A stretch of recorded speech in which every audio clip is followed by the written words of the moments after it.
Bienvenue sur la chaîne Histoire oubliée. Avant de faire un voyage ensemble dans le passé, je vous invite à vous abonner à la chaîne, d'activer la cloche, afin d'être toujours au courant des nouveautés. Merci. Les travaux de cette fabuleuse civilisation arabo-musulmane ne visaient pas seulement à reconnaître les merveilles de la création, mais aussi à servir la société en offrant des remèdes, en inventant des médicaments, en érigeant des hôpitaux et des établissements d'enseignement, en inventant des instruments et des systèmes d'ingénierie, en fournissant de l'eau aux humains et animaux, en prenant soin des ressources y compris les arbres, l'eau et la terre, en améliorant les méthodes agricoles et en cherchant des solutions aux problèmes socio-économiques. Un exemple typique du raisonnement engendré par cet esprit est l'éminent personnage que nous allons vous faire découvrir. Mathématicien, ingénieur, inventeur et auteur d'un livre qui nous dévoile de nombreuses merveilles technologiques. Je vous présente le remarquable Ibn Khalaf el-Mouradi.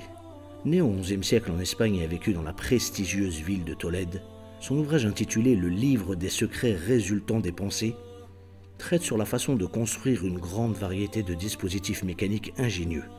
Composé de 15 horloges, 5 grands jouets mécaniques avec des automates, 4 machines de guerre, 2 machines pour élever l'eau des puits, un cadran solaire universel portable, mais aussi des maquettes de machines à voler, de bicyclettes, de scaphandres et un calendrier automatique. Les horloges fonctionnaient à travers une orbite flottante qui descendait lentement à l'intérieur d'un réservoir d'eau et actionnait par son mouvement tous les engrenages. Les heures étaient signalées par des petits roulements à billes, par le mouvement des automates ou par l'éclairage des lanternes. Une caractéristique qui distingue assez nettement les machines d'El-Mouradi est leur échelle. Elles sont grandes et puissantes. Il a utilisé des cordes à la place des ficelles, de grandes roues jusqu'à 3 travées de diamètre et pesant jusqu'à 3 kilos. El-Mouradi a inventé la première horloge à engrenage, qui était une horloge à eau qui utilisait un mécanisme de train d'engrenage complexe qui comprenait à la fois un engrenage segmentaire et épicycloïdal. Il fut également le premier à utiliser du mercure dans les liaisons hydrauliques, ce qui a résolu le problème du comportement différent de l'eau en fonction de la température ambiante. Nous allons nous arrêter sur quelques merveilles de fabrication, comme la clepsydre des gazelles. L'horloge compte 10 automates mobiles, 2 filles, 4 gazelles, une esclave et 3 serpents. Elle est construite de telle sorte que les automates se déplacent et jouent une scène à chaque heure du jour ou de la nuit. Le mouvement des automates au bout d'une heure est le suivant.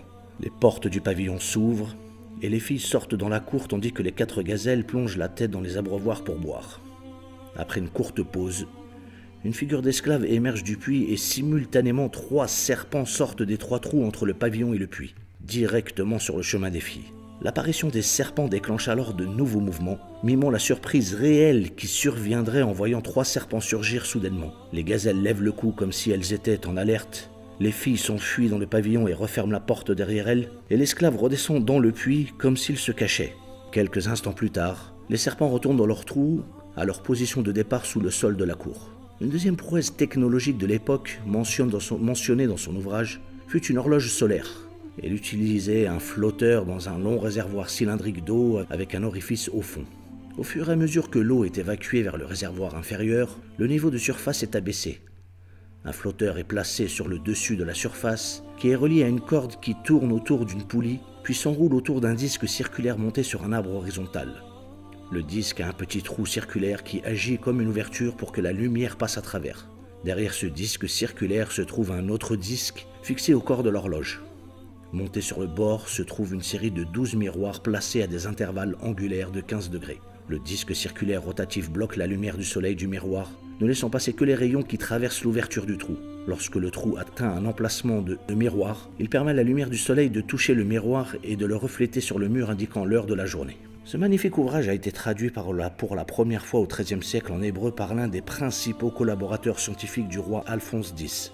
D'ailleurs, à partir du livre, un autre de ses collaborateurs a pu construire une horloge connue aujourd'hui sous le nom d'horloge alphonsine, composée également de mercure. À la même époque, une copie est retrouvée dans la ville de Florence en Italie, ramenée par le philosophe Bruno Latini, qui résidait également à la cour d'Alphonse X et qui s'intéressait beaucoup aux activités savantes. Curieusement, peu de temps après son retour, il y a eu une vague de percées technologiques dans le nord de l'Italie. Il faut attendre le XXe siècle, toujours en Italie, pour retrouver une copie de l'œuvre sous forme de manuscrit dans la bibliothèque laurentienne à Florence. En 2008, le groupe italien Leonardo III a exposé de manière permanente des reconstitutions de certaines inventions d'El-Mouradi au musée d'art islamique à Doha au Qatar et a été une des principales attractions au moment de son inauguration. Il faut savoir qu'une reproduction du manuscrit a été produite pour la première fois et est disponible en édition limitée à 200 exemplaires, dont 100 ont déjà été remis à divers chefs d'État et dignitaires autour du monde. Numérotés à la main dont les détails sont exactement les mêmes que le manuscrit original. Ibn Khalaf el-Mouradi quitta ce monde, laissant derrière lui un immense trésor pour l'humanité. Dans notre prochaine vidéo, vous allez découvrir un architecte hors du commun. Son imagination créative d'une richesse inégalée lui a permis de produire au cours d'une vie presque centenaire un grand nombre de chefs-d'œuvre. Exactement 441 monuments aux techniques impressionnantes, permettant ainsi à l'Empire ottoman de devenir des conquérants aussi sur le plan architectural. Partagez cette vidéo, car il est grand temps que l'humanité découvre ces héros d'un autre style. Merci. Et rappelez-vous que dans chacun de nous sommeille le potentiel d'apporter un plus à l'humanité.